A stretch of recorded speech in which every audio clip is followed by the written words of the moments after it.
जिस मेहनत से आज आप भाग रहे हो यही कल आपको सफलता दिलाएगी। झोंक दो अपने आप को इस आग में, यही कल आपको हीरो बनाएगी। उठो, जागो और तब तक नहीं रुको जब तक लक्ष्य प्राप्त न हो जाए।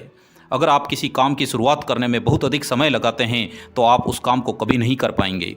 इसलिए समझदारी इसी में है कि सोचने में समय व्यर्थ न करें और उस काम को आज से ही शुरू करें।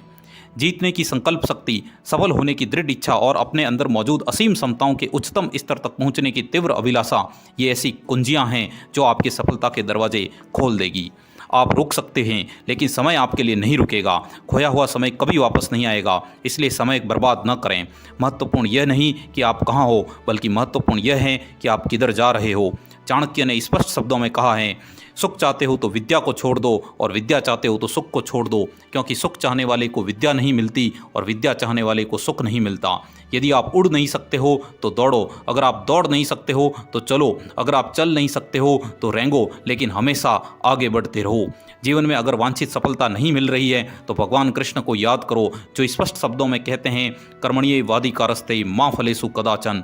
कर्म करने पर ही तुम्हारा अधिकार है, उसके फल की इच्छा में कभी नहीं। यद्यपि according to the law of the karma there will be fruit, यानी फल की गारंटी भगवान स्वयं लेते हैं। परिश्रम कभी व्यर्थ नहीं जाएगा, उसका फल अवश्य मिलेगा। एक रास्ता खोजो, उस पर विचार करो, उसी विचार को जीवन बना लें, उसी के बारे में सोचें, उसी का सपना देखें। दिमाग, मांसपेशियां, नसें और अपने शरीर के हर अंग को उस विचार से भर दो। किसी दूसरे विचार के बारे में न सोचो। सफलता का यही रास्ता है और सफलता अवश्य मिलेगी।